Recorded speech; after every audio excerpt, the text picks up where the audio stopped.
براءة من الله ورسوله إلى الذين عاهدتم من المشركين فسيحوا في الأرض 4 أشهر واعلموا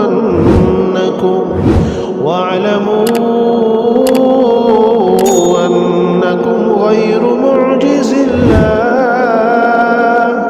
وأن الله مخزي الكافرين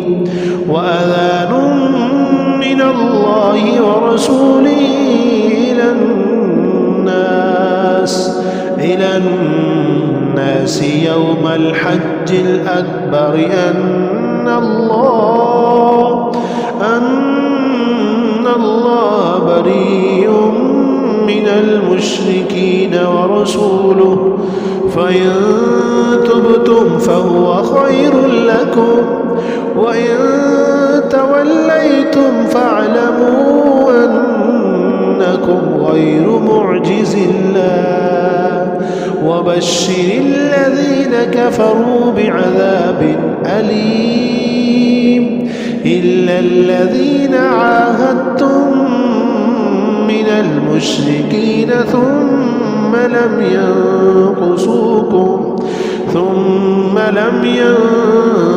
ينقصوكم شيئا ولم يظاهروا عليكم أحدا فأتموا إليهم عهدهم إلى مدتهم إن الله يحب المتقين فإذا انسلخ الأشهر الحرم فاقتلوا المشركين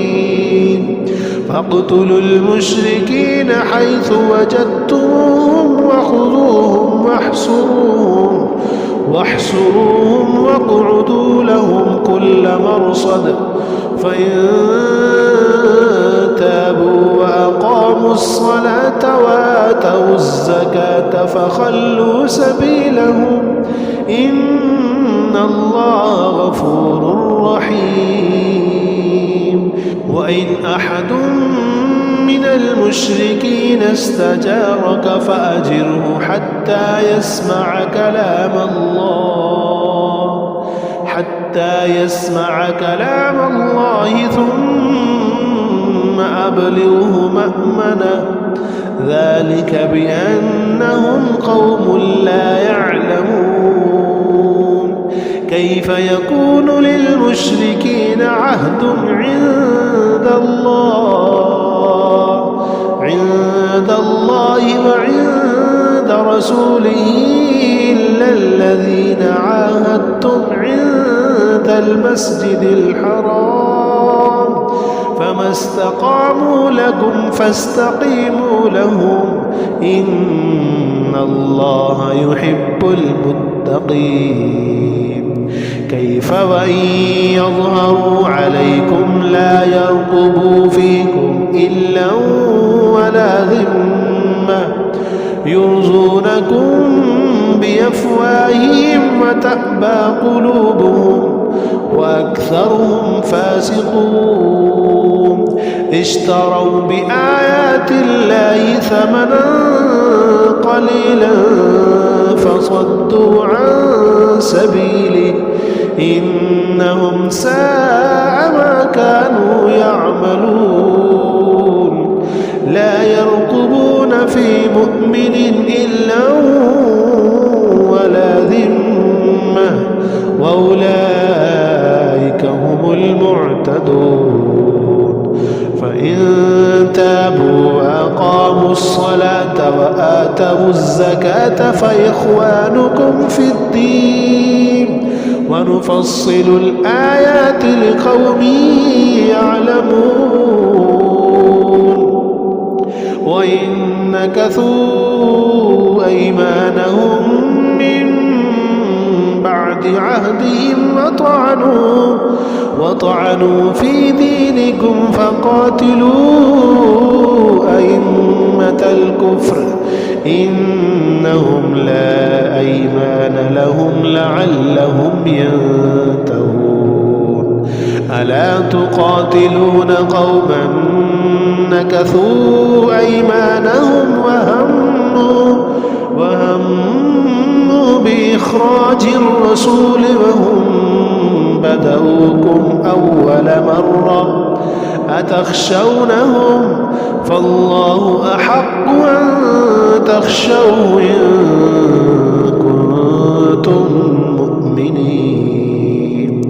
قاتلوهم يعذبهم الله بأيديكم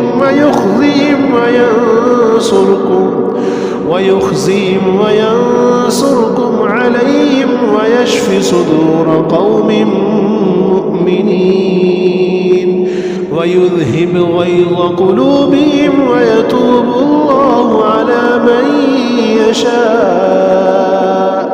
والله عليم حكيم أم حسبتم أن تتركوا ولما يعلم الله الذين جاهدوا منكم ولم يتخذوا من دون الله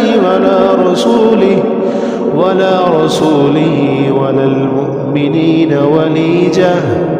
والله خبير بما تعملون ما كان للمشركين أن يعمروا مساجد الله شاهدين على أنفسهم بالكفر أولئك حبطت أعمالهم وفي النار هم خالدون إنما يعمر مساجد الله من آمن بالله واليوم الآخر وأقام الصلاة وآتى الزكاة ولم يخش إلا الله فعسى أولئك أن يكونوا من المهتدين أجعلتم سقاية الحاج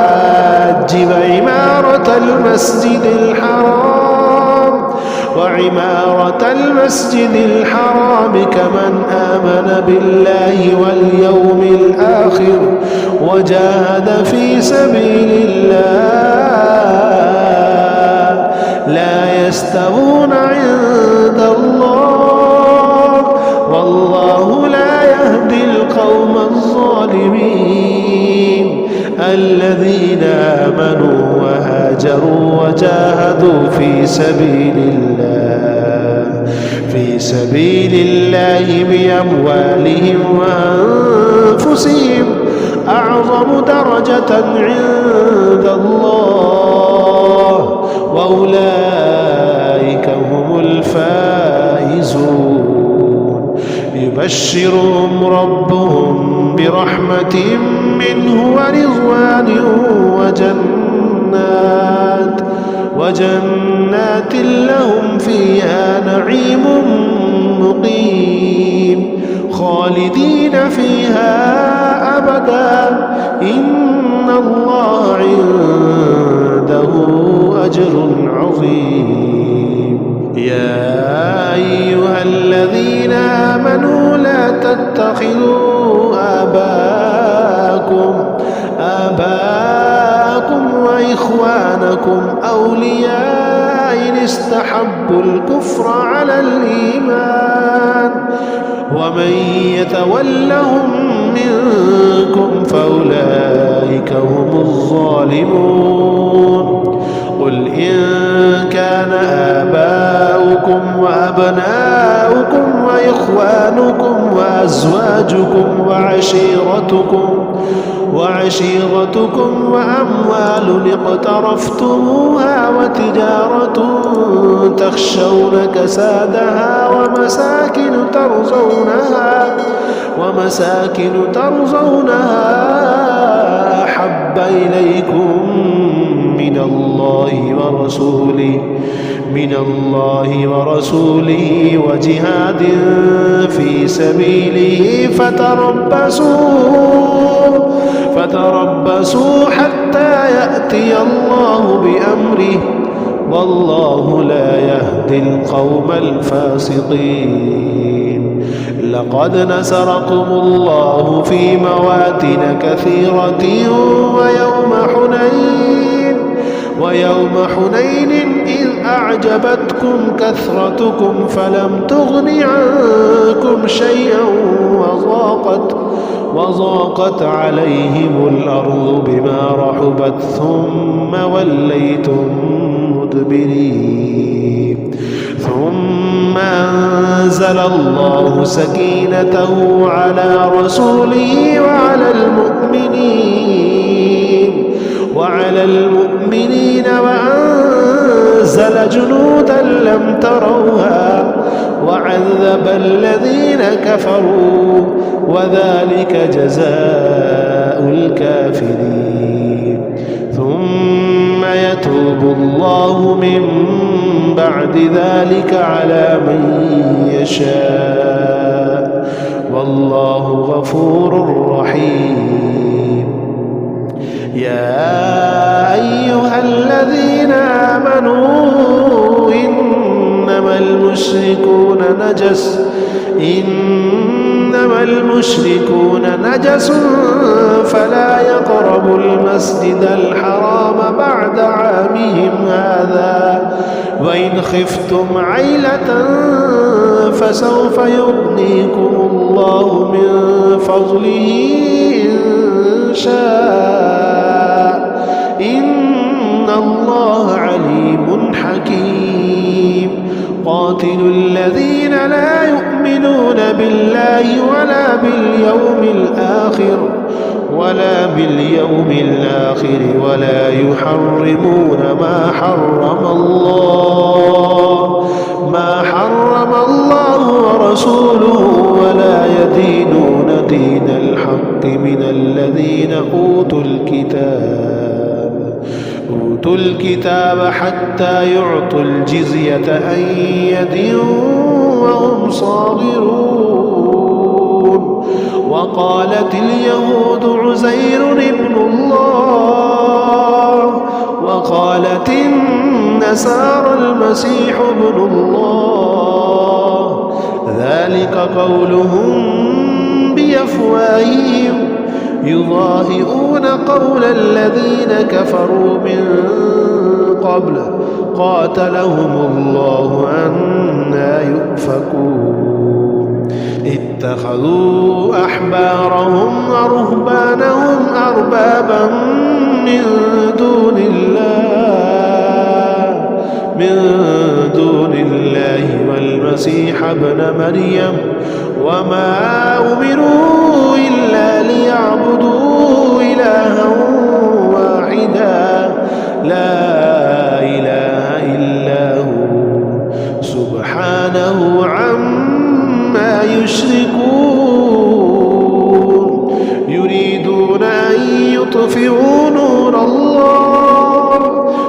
الله بأفواههم ويأبى الله إلا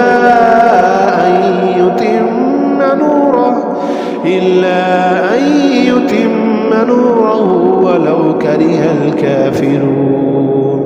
هو الذي أرسل رسوله بالهدى ودين الحق ليظهره على الدين كله